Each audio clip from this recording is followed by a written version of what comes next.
Good day, magandang araw sa inyong lahat. Welcome to the program Agenda. I'm your host, Cito Beltran. Thank you for being subscribers of Cignal TV and viewers of One News PH. Today is March 25, 2022. It's a Friday, it's a weekend, and I hope that you are all in good health, looking forward to a weekend of rest and recreation.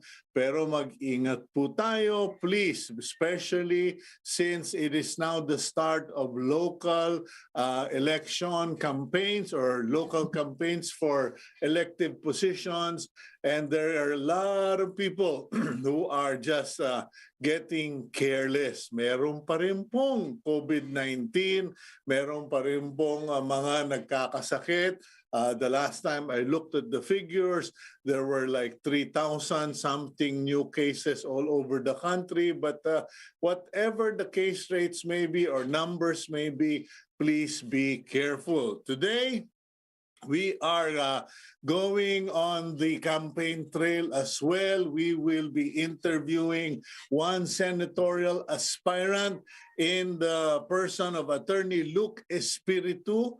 And we will find out ano ba yung mga balakin niya, who is Luke Espiritu, and what are his plans if he is elected and why we should elect him as senator. After that, we will be speaking to one of my friends, someone who has been a regular here on Agenda, but we haven't heard from for quite a while kasi hindi na siya ma-reach. Naging rich na siya sa dami ng kanyang mga speaking engagement. We will be speaking to our friend Randell Tiongson, and listen up. Kasi marami sa inyo, you are using credit cards, and a lot of people have been shifting to debit cards. Kasi sabi nila, maganda raw paraan yun ng pagtitipid. However, we came across a TED Talk episode where a former ex-convict turned a financial advisor made the suggestion or gave a talk on why it is better to use a credit card, especially if you are providing finances or support for your children. Meron daw po kasing mga safety, built-in safety measures ang credit card that many parents or even users take for granted. So versus debit card. So we will talk about that later in the program. Makinig po kayo because that is part of our agenda. Our agenda is not just for aspirational features, interviews, but also informational. Kasi po, marami sa inyo, pag nabigyan ng credit card, may, sabi nga nila, mura lapis, pero mahal ang perwisyo. Okay, so anyway, let's go to our daily starter for this last day of the almost last week of March, and third to the last week of March, from the book of James chapter 1 verse 12.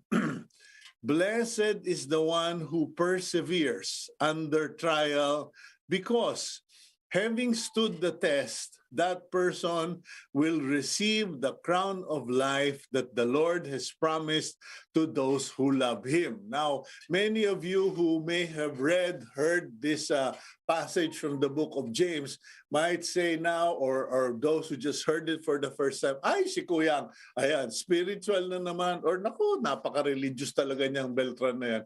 Hindi po. If you actually read that passage or that Bible verse, you can apply it to real life, because many of us have actually experienced it. Naka 2 years tayo, or almost 2 years, of being under severe lockdowns and physical restrictions because of COVID-19.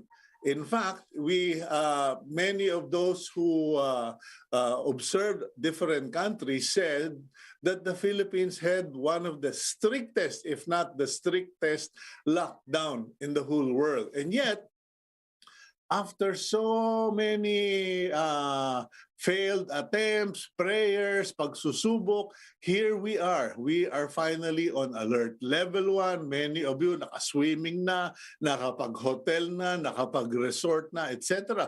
That is the reward you're getting with perseverance. Kasi mahirap yung susuko ka na lang. Bahala na si Batman, lalabas ako, na-COVID patay. Okay, so we persevered, and in life as well as in spirit, okay, those who persevere, those who believe in the Lord, in the promises of God, will get their crown of glory or their reward. Tayo, persevere lang. Ako, nagpe-persevere. Kasi po, dalawang gabi, ikatlong araw na yung kuryente. Kukurap-kurap kagabi. Talaga gusto ko lang magwala. But wala po tayong magagawa kasi pumutok yung nasira yung substation ng Batelec. They have been working at it. So talagang persevere. Tiisin lang natin pero magkakakuryente. And last night, I had a full night sleep because nasustain naman po yung kuryente. Anyway, that's a different story. Now, let's go to the front page of the Philippine Star. March 25, 2022. The headline is... Local campaign period begins for 18,023 posts, okay? Elective posts. Ayan na po, umpisa na ng kampanya para sa mga lokal na posisyon sa buong Pilipinas. And tumatakbo po, it turns out that 10 to 15% in different positions, 11 to 15% in different positions, yung mga kandidato unopposed. Nakaw, maraming mayor, mga vice mayor, mga bukal na hindi po namumroblema, maliit ang gastos kasi gumastos na. sorry. No. Anyway, many of them are unopposed, but ayan po, umpisa na yung local campaign, and kanina, if I was not imagining it, nakadinig na ako ng pag-aalaga-alang mga jeep dyan na may mga loudspeaker at nangangampanya na, mga buwiset, alas 6 pa lang ng umaga, kaingay na. Anyway, top of the newspaper or front page, header of the Philippine Star, review of Smartmatic contract ordered over breach. Ayan, pinare-review ni Commission on Election Chairman Saidamen Pangarungan yung contract of the COMELEC with Smartmatic concerning yung mga reported breach, concerns, security concerns, etc. Bantayan po natin yan. We tend to just kind of, because we're so used to all of this, we just kind of ignore it already. Wag po. Yung pong Smartmatic na yan, talagang dapat suriin na yan kasi medyo sobra na eh. Kada eleksyon, may problema lagi yan or may intriga or merong question. Okay. Meanwhile, NEDA, the National Economic Development Authority, wants full return of face-to-face classes ASAP. Okay, hindi yung next month or 2 weeks, or ASAP, as soon as possible daw. NEDA wants face-to-face classes in schools because it is a major component in our economic recovery. Marami raw pong umaasa dyan na pag bumalik ang eskwela, ang face-to-face, maraming kikitang tricycle driver, yung nagbebenta ng turon, ng sagot, gulaman, etc., mga uniforme, notebook, blah, blah, blah. Okay. Meanwhile, the good news from the DOH, the new list, over 200 drugs or medicines for diabetes and other diseases are now available at much lower prices as the maximum drug retail prices, MDRP, took full effect on March 23. Ayan na po. So 200 different medicines, biglang bumaba na ang presyo kasi nilagyan ng price cap or limit ng DOH. Now, on the other hand, Presidential Advisor on Entrepreneurship, Joey Concepcion, raises alarm over expiring vaccines. Okay? Yun po, no, nangangamba si Joey Concepcion na maraming pera, milyon na naman ang matatapon pag hindi nagamit itong mga vaccine that are intended for booster shots. Now, here's the thing. Joey Concepcion said something or made a proposal that I'm sure will or steer controversy or serious discussion. Kasi sabi ni Sir Joey Concepcion, perhaps we should redefine the meaning of fully vaccinated, because so far, fully vaccinated is that you have had 2 doses of vaccine for COVID.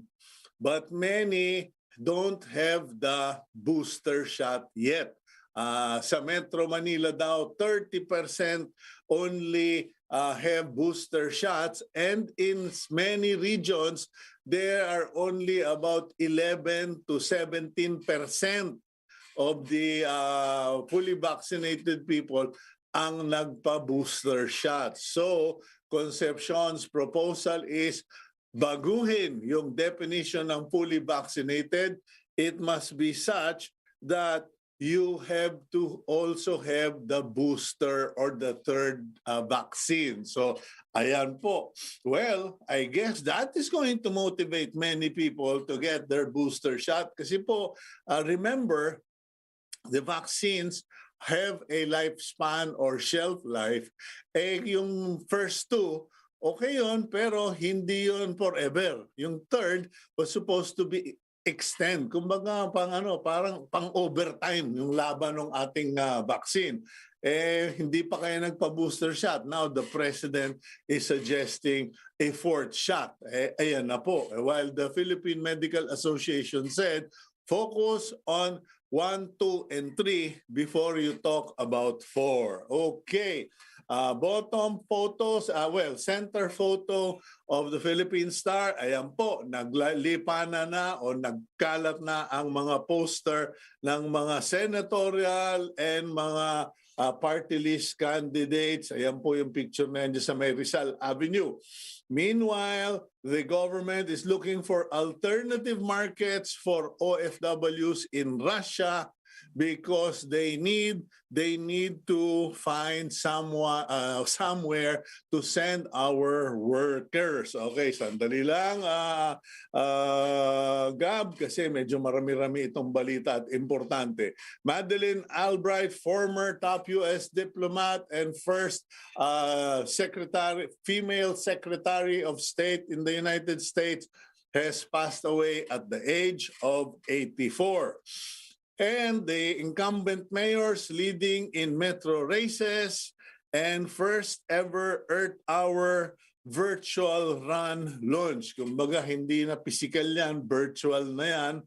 And Vistalan set to launch over 300 Vista Estates Master Plan communities nationwide. Ayan, dami nung Vistaland. Okay, now let's now go. Mamadali itong aking executive producer, si Gabriel Malyari. Tandaan niyo yung pangalan na yun, ha? Anyway, okay, let's now go to our first interview. We have none other than Attorney Luke Espiritu, senatorial candidate. Mga kaibigan, pag nagtanong po ako at sabihin niyo, parang napaka-elementary nung tanong ni Cito, because we want our guest to be able to give us his full background. Okay, Attorney Luke Espiritu, good morning to you, sir. Good morning, Cito. Good morning din sa mga viewers ninyo. Pasensya na, medyo paus-paus ang ating boses dahil I have been speaking for several weeks already. Yeah, now you know how we feel, how we earn a living in broadcasting. Okay. It is a hard job, Cito. I recognize how hard it is. Okay. Anyway, welcome to the program. Thank you very much for your time. If you would, attorney, could you kindly tell us a little of your background? I know you are a lawyer and that I've read that you were once working and connected with the Frank Chavez law firm. Saan ka ba nagtapos? Tiga saan ka ba? Para at least alam ng mga magboboto kung makaka-relate sila sa iyo o hindi. Well, I was born in Bacolod, so Ilonggo. And then, nung 11 years old ako, I transferred to Manila. Mhm. And nagtapos ako sa Ateneo de Manila School of Law in 2002. And since then, nag-practice ako ng law. And then up to 2008, nandyan na, 2004 to 2008 ako kay Frank Chavez. Then after that, I joined the mass movement for 12 years. So, okay. I became a labor leader. Okay, so you came from Bacolod, you enrolled in Ateneo. Now, please explain the connection kasi one would immediately think, anak mayaman yan, nakapag-aral sa Ateneo, galing Bacolod, siguro hasyendero pamilya niyan. Middle class lang tayo, Cito. Ang father ko was also a lawyer. At kaya nakapag-aral tayo sa eskwelahan na yan. Pero as in any middle class family, ang middle class naman pwedeng pumili sa taas o sa baba. Pinili natin yung baba. Okay, kumbaga, okay, now, you took up law, practiced law, and then you resigned and joined the mass movement. When you say mass movement, because nowadays, Attorney Luke, you can be red tagged. People will say, ay naku, komunista yan, masa. Tapos Bacolod pa. Talagang kayo mga tiga Negros, ang tatapang ninyo and na-associate na kayo ngayon for mass movement. And I understand you also represented labor workers or mga victims doon sa Negros. Why? What happened? I mean, you were in a private school. Then, social yung pag Frank Chavez, di ba? Attorney de Campanilla kayo. Paano ka napunta sa mass movement? Well, sabi ko nga sa Cito, pag middle class ka naman, dalawang pagpipilian mo. And it is not unique for people of my class background na will join the masses in their struggles. Like, for example, we have Edgar Hupson, Evelio Javier, who is my fraternity brad, also gave up his life for a higher principle. So, kuwan naman yan naturalesa yan sa atin sa middle class. And I am just one of those na ang pinili natin ay ang manggagawa. I am a labor leader, president of the Buklura ng Manggagawang Pilipino. So that is, we are using whatever it is na natutunan natin in order to join the struggle for a more humane society. And it also entails some form of a sacrifice pagdating sa material things, no? So hindi na tayo nagpapakayaman para doon.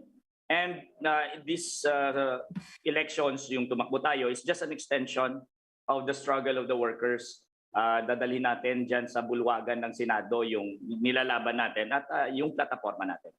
Okay, now, where is your middle ground? Because, siyempre, okay, sasabihin ng mga tumingin siya, lalo na yung mga investors, mga businessman, yung Look Espiritu, nag-Ateneo, may mga kagrupo tayong mga Atenista, pero biglang bukluran ng manggagawang Pilipino.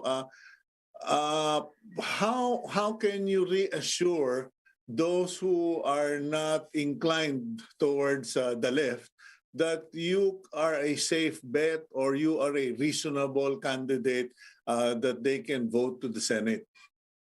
Ang ating posisyon sa lahat ng bagay, and we even believe that will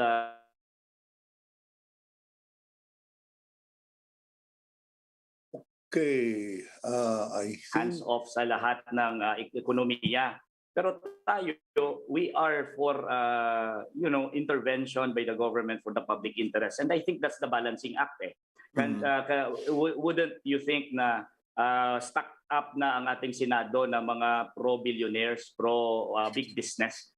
The balancing act would be to put someone who is pro-worker. because stacked up na in favor of the big business eh. O lagyan na, i-tilt naman natin ng konti para sa worker. Yan na nga yung balancing act itself eh. Okay, well, very good answer. Now, I have been trying to put together an episode to address yung debate regarding living wage versus minimum wage. I understand that one of your future pet bills, or at least one of your mission, is to increase the minimum wage to $7.50. Now, can you explain why you're pushing for that? You mentioned, Cito, yung living wage. 750 hindi pa yan living wage. Living wage would be everything that the worker needs in order to live a dignified existence as a human being. So hindi lang yan yung pinaka-basic, kundi kasama dyan yung kanyang savings para pagka natapos siya magtrabaho ay meron naman siyang gagastusin, kasama dyan ang leisure, yung medyo minimum quality of life naman ng isang tao. So definitely hindi yan living wage. It's not even cost of living. That's a different concept. Cost of living would be the barest minimum for a worker to be able to survive. Ang cost of living, according to Secretary Pernia, is 42,000 a month. That's 1,615 a day. So ang 750 is even less than half of the worker's cost of living. So ang 750, minimum wage lang talaga yan. Kasi ang minimum wage natin napako na. Can you imagine, for the past 6 years, walang pagtaas ng sweldo. Tapos tumataas ang cost of living. Ang ibig sabihin nun, ang manggagawa ay nagtatrabaho, pero nakukuha niya talagang hindi nakabubuhay sa kanya. And because of that, na hindi nakabubuhay sa kanya yon, obligado siyang gumawa ng iba't ibang mga paraan para lang mabuhay ang kanyang pamilya. Andyan na yung mag-overtime siya, kaya nababalik na sa ating lipunan yung 12 hours na trabaho ng mga manggagawa, and even beyond that. Andyan yung pangungutang, lubog sa utang ang ating mga manggagawa eh. Andyan na yung mga extra income pagkatapos niya magtrabaho for 12 hours, mag-extra income siya sa Lalamove, sa Grab, sa Food Panda. So sobra-sobra na stock niya in favor of big business, long overdue, na ibsan-ibsan naman natin. Yun talaga yun eh, mitigation lang siya talaga ang 750. What would you say, Attorney Luke? Pasensya ka na, no? Makulit din ako kasi sa debate na yan. What would you say na, kasi hindi naman ibibigay ng mga employers yung pera na yan, or karamihan sasabihin, bumabawi pa nga lang kami, at saka kahit nung kumikita kami, hindi nga namin kayang ibigay yan.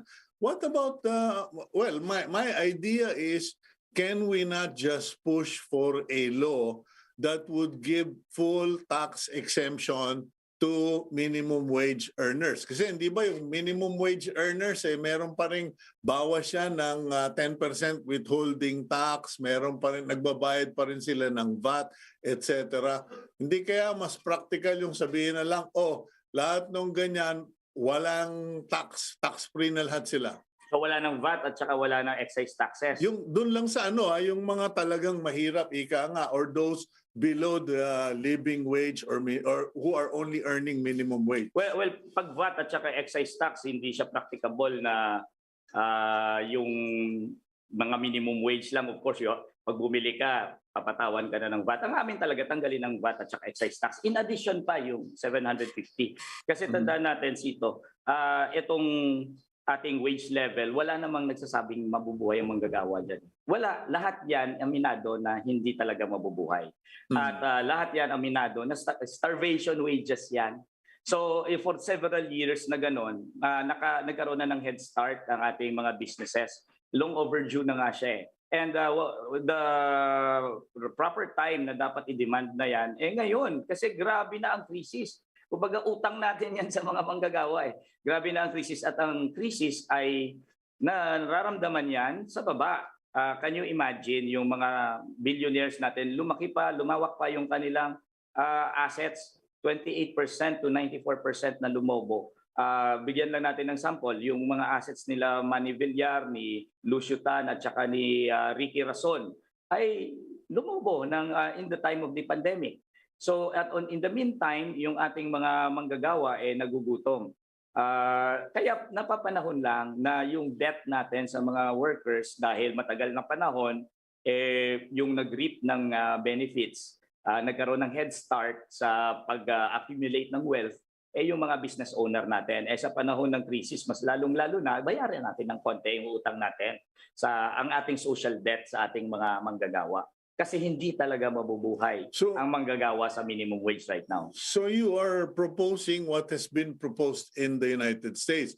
Kumbaga, higher taxation for those in the higher income bracket, or ika nga sabi nila the top 10 if not the top 20 corporations who are earning so much money. Kumbaga, imbis na puro bigay ng dividendaso, kung tama yun, parang pangkarera yata yung dividendaso, dividends sa kanilang mga shareholders, dapat magbayad muna sila ng mas malaking buwis. Yes, I appreciated that you used an example sa ibang bansa kasi alam mo naman tayo sa Pilipinas kapag hindi natin nakita na ginagawa sa ibang bansa, para nakikita nating imposible dito sa ating bansa. Actually, not only in the United States na nag-i-impose sila ng higher taxes doon sa mga property owners kasi socially unjust naman talaga sito. Nasa panahon na to ay palubo lang yung ating mga mayaman. They have to pay their obligation, social obligation to the entire society kasi diyan naman sila yung mayaman Sa panahon ngayon ng crisis, mag-give back naman sila. Hindi kalabisan yon. Hindi pa nga natin binabago ang sistema dito. It's the same system kung saan sila yayaman, di ba?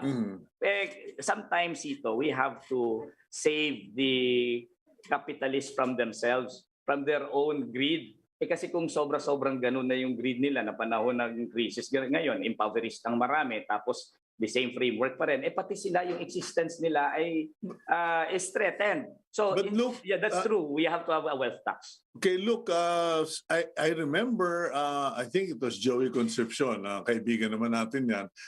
He said that many companies have collective bargaining agreements. Is this the normal scenario for all laborers in the Philippines, or yung mga may CBA ba only in Metro Manila? Kasi parang ang argument is, kung may CBA, nag-agree naman yung mga laborers dito sa mga compensation na ito.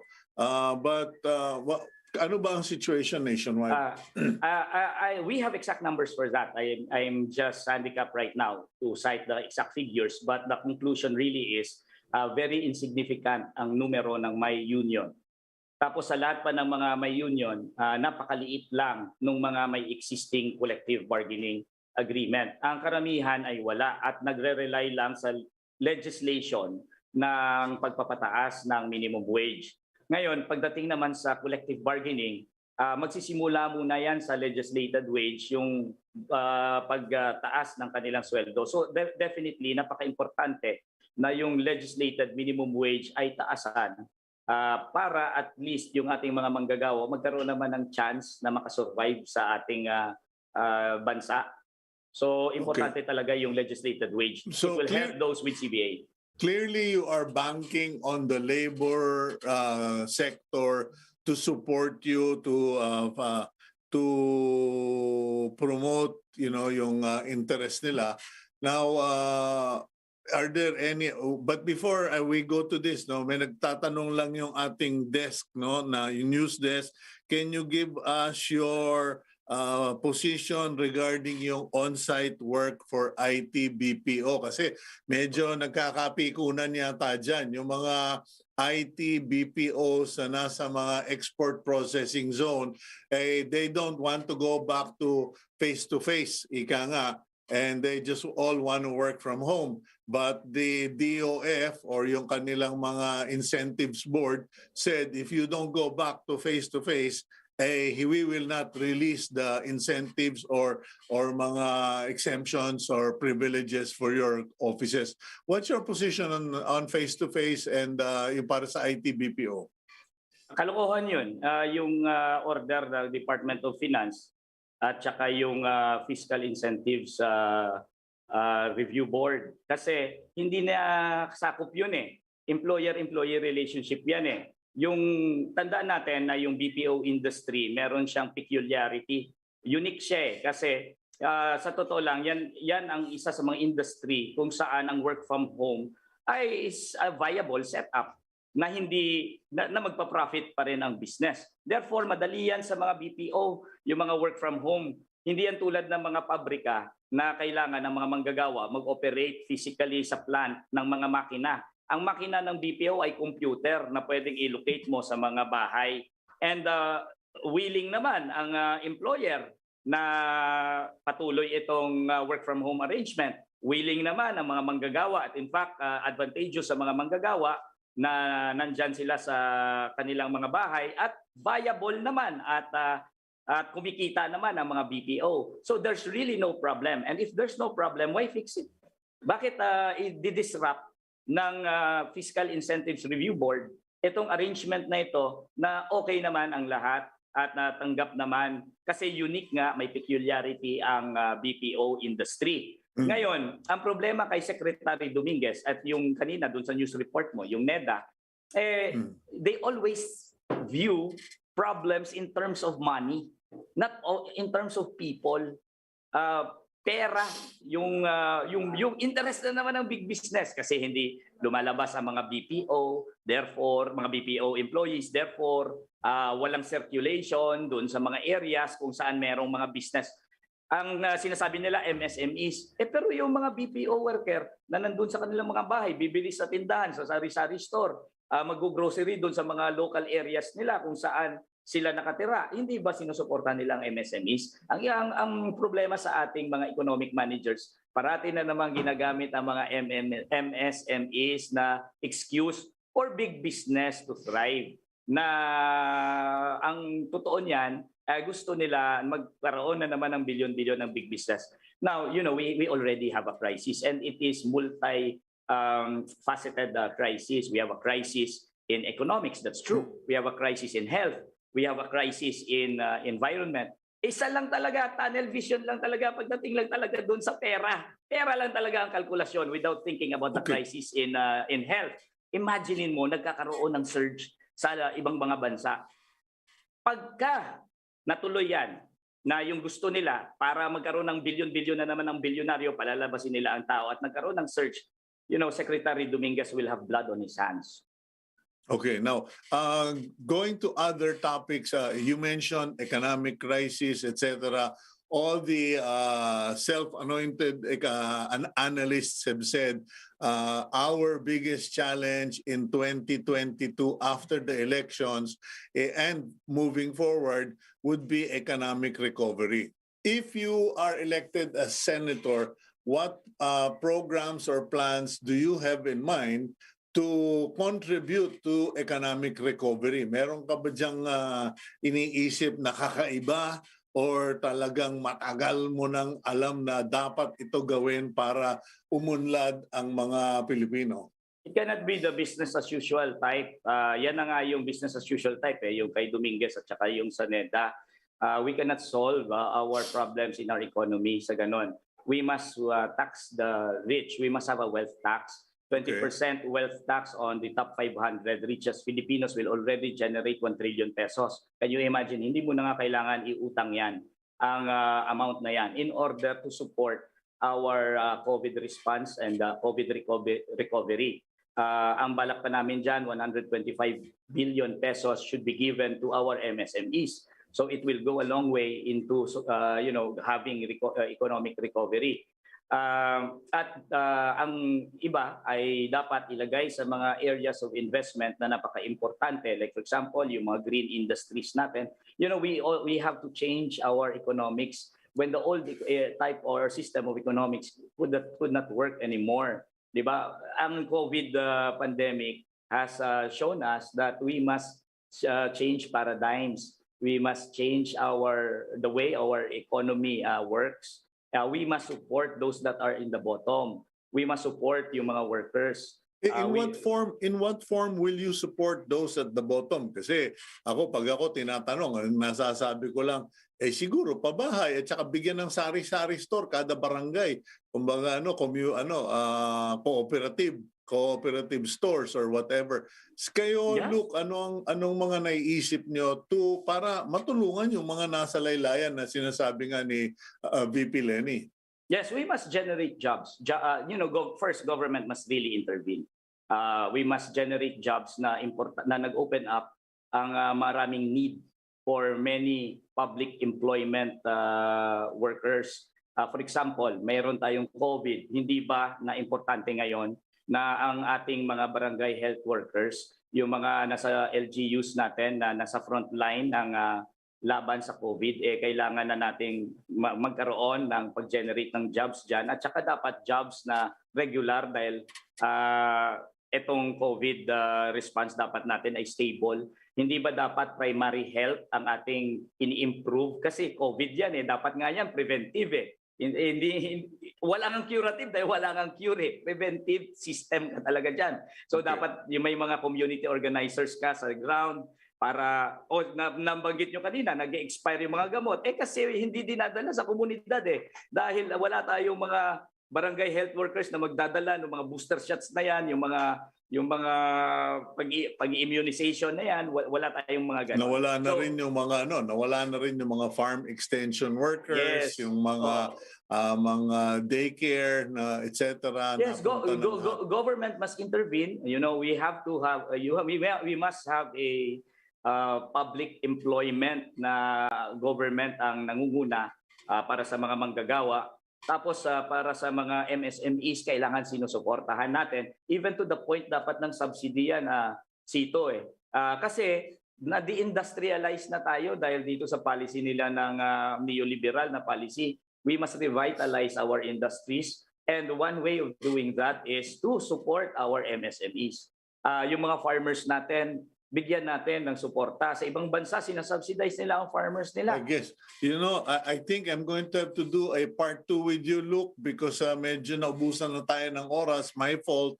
But you said something very significant, that we have been de-industrialized kasi kasalanan din naman yan ng mga economic managers, not just in the present but also in the past, na kumbaga natatandaan ko yung isang magaling na lalaki na nagsabing it is cheaper to import daw. Nung biglang walang mabiling bigas, hindi nakanganga na lang siya. Okay, so Attorney Luke Espiritu, thank you for your time and pakibati na lang yung mga viewers natin before we go. Yes, ating mga viewers, maraming salamat sa inyong pakikinig at maging puwersa sana tayo para magkaroon ng bagong politika sa ating bansa at alisin na natin yung lumang politika, yung politika ng mga trapo. Okay, thank you very much, Attorney Luke Espiritu, running for senator in the upcoming May 2022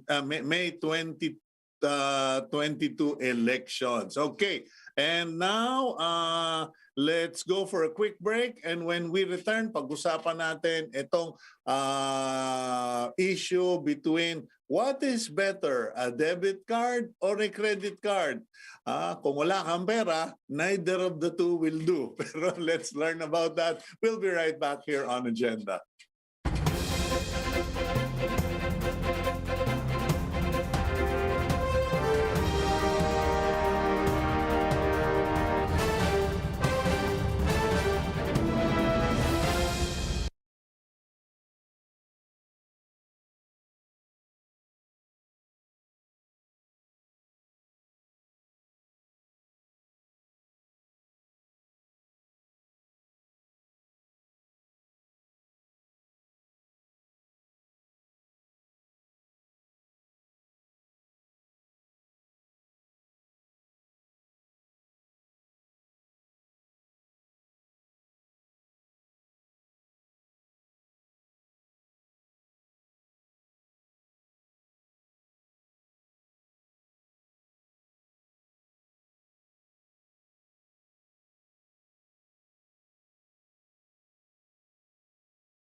Agenda, and And before we go to our next interview, I just want to extend our appreciation and thanks to Mr. Marco Borlongan of PLDT for their PLDT home fiber optic internet kasi medyo talagang para kaming para na rin kaming daming challenge dito sa Lipa ever since the power failure, lahat naapektuhan, but we are at least on air. Let's now go to our next guest, a familiar face here on Agenda. He has 30 years of experience in financial service industry, banking, mutual funds, insurance, and financial planning and management consultancy. None other than Mr. Randell Tiongson. Randell, good morning. Oh, nakamute. Kaya bro. Good morning, good morning. Nice to be back. Nice to be back here. Okay, well, thank you for joining us. And going straight to the topic, I came across that TED Talks where a former felon turned financial advisor. Kumbaga, well, sino pa ba mas gagaling, di ba? Yung kriminal, yung dating kriminal na naging teacher kung paano to protect ourselves. And he was speaking on debit card versus credit card. And yung argument niya is that while debit cards have grown in popularity and it accelerates your financial responsibility. Kumbaga, kasi sa debit card, di ba, kargaan mo muna ng pera, kung may paggagastusan ka, hindi ka magdadala ng cash card lang versus credit card.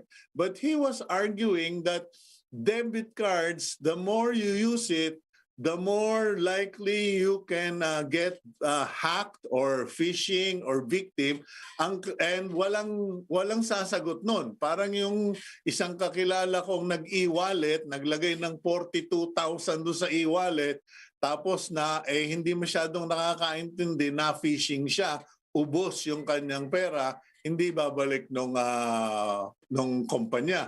But with credit cards, it's protected by insurance. What's your reaction to all of this and what can you teach our viewers, Randall?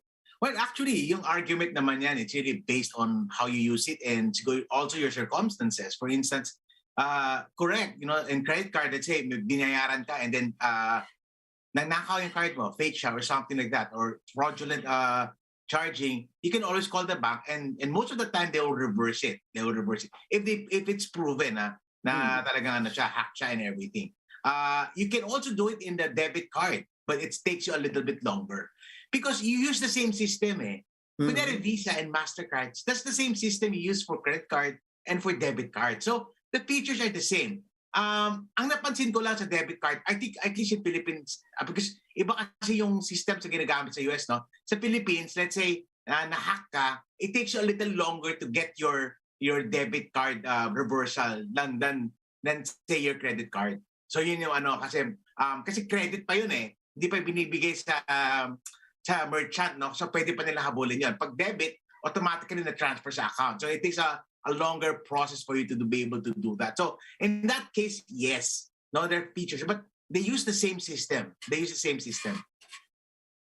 Okay, now, but why does it take longer? If you're saying that it's the same system, why does it take longer? Okay, kasi example, let's use debit card. So Cito, let's say you're a merchant and I'm a customer. So kunyari nag-swipe ako, no? So automatically, ang gagawin ng debit system is it automatically credits to your account. The money goes to your account. That's in charges niya. In a credit card facility, it goes to a particular system first. And then may cut-off yan bago i-release dun sa mga merchants yan. So medyo may time pa para habulin. Kasi natatandaan ko, may mga tindahan, if you use your credit card, sasabihin, sir, i-cash mo na lang, bawasan na lang namin, bigyan ka na lang namin discount. May charges kasi talaga, Kasi meron daw, inaabot daw ng 3 days bago ma-clear o ma-process yung kanilang claim. So talagang meron, kumbaga, naho-hold yung payments to vendors bago magkasunugan. But with debit, automatic. So sunog na, hahabulin pa nila yung nansunog, as they say. Okay, but what about... Yung mga reversals, mas mabilis ang credit cards reversals than sa debit card.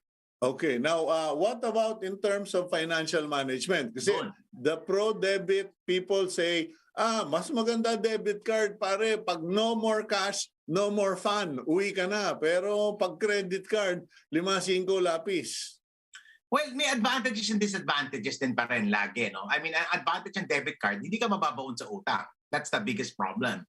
So, alam mo, Cito, yung the advocacies of a lot of people saying, minsan biased yan eh. So, may ganyan issues din yan, no? Because the credit card industry makes a lot of money on interest. Di ba? Pag hindi ka nagbayad, ang laki ng binabayaran mo. So, they will always gonna try to push you to use credit card, no?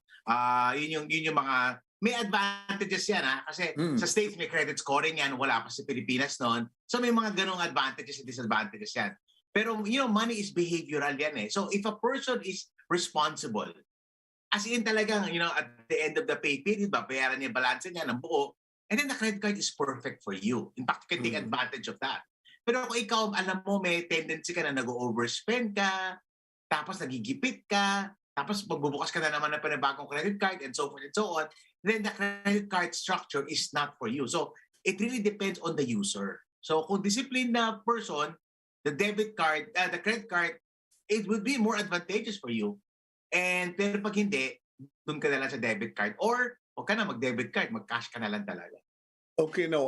The speaker I was talking about, he did have a convincing argument regarding extension credit cards. He said, if you have children like you and I have, and ikaw may apo ka na, if you give them extension cards, the advantage is you can put a limit and you can watch their expenses. Kaysa sa debit card, hindi mo nakikita kung saan ginagastos ng bata yung pera. So for parents, what is your advice regarding credit cards, extension cards?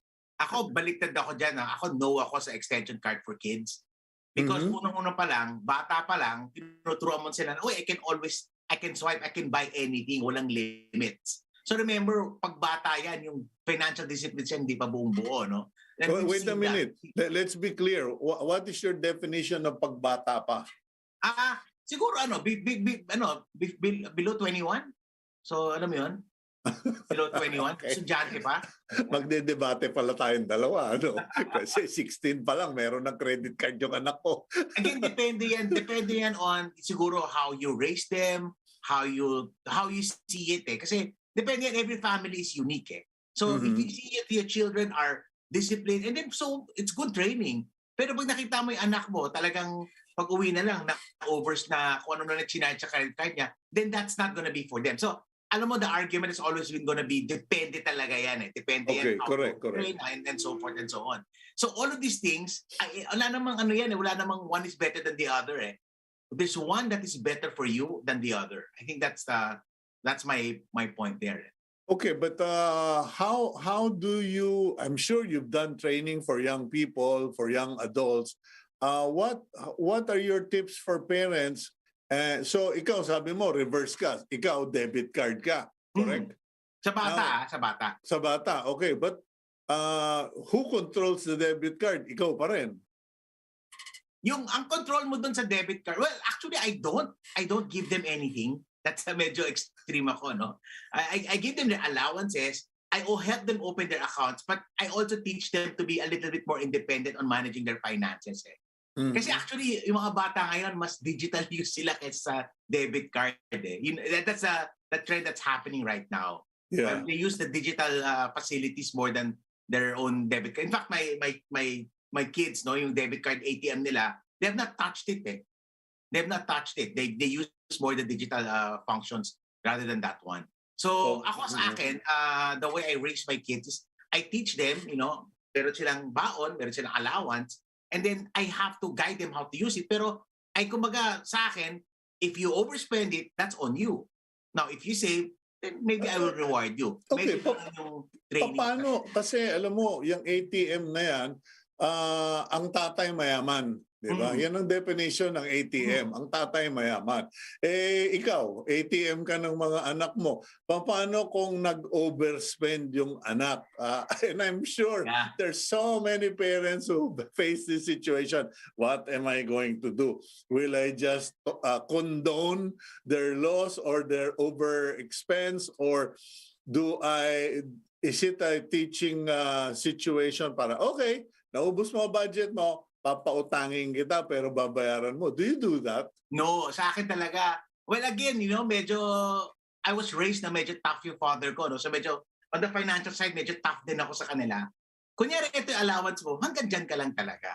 At the end of the day, you have to suffer the consequences of your wrong decisions. That's pretty much what I do for them. Now, again, banning emergency cases, but usually, kung talagang wala ka ng pera, wala. I mean, that's why raising up my kids, medyo iba, I never buy their stuff.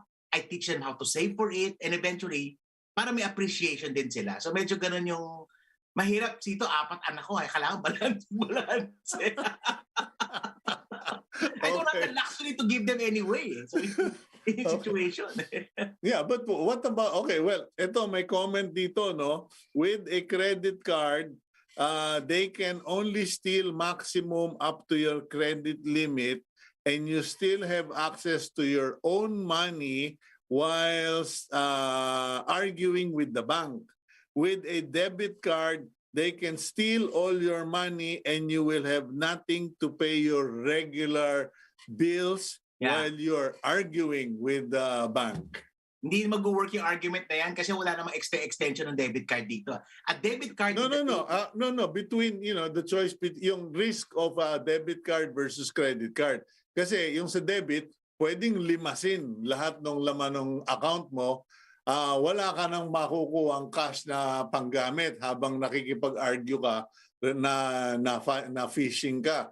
Pero with credit card, merong built-in limit yung credit cards, di ba? Maximum limit. Well, I'm talking about the use of that, no? So basically, possible yan kasi pwede mo naman din talagang habulin yung banko about that, about the use of debit cards. Medyo iba kasing system ng, let's say, the US and the Philippines. Dito kasi talagang nakatie sa savings account mo lang talaga. Pretty much a debit card that it's just like an ATM. Same structure, same system that they're using. Hindi ka pwede maglagay ng extension, hindi ka pwede maglagay ng ano. So, per account, per card, ganun ang structure natin .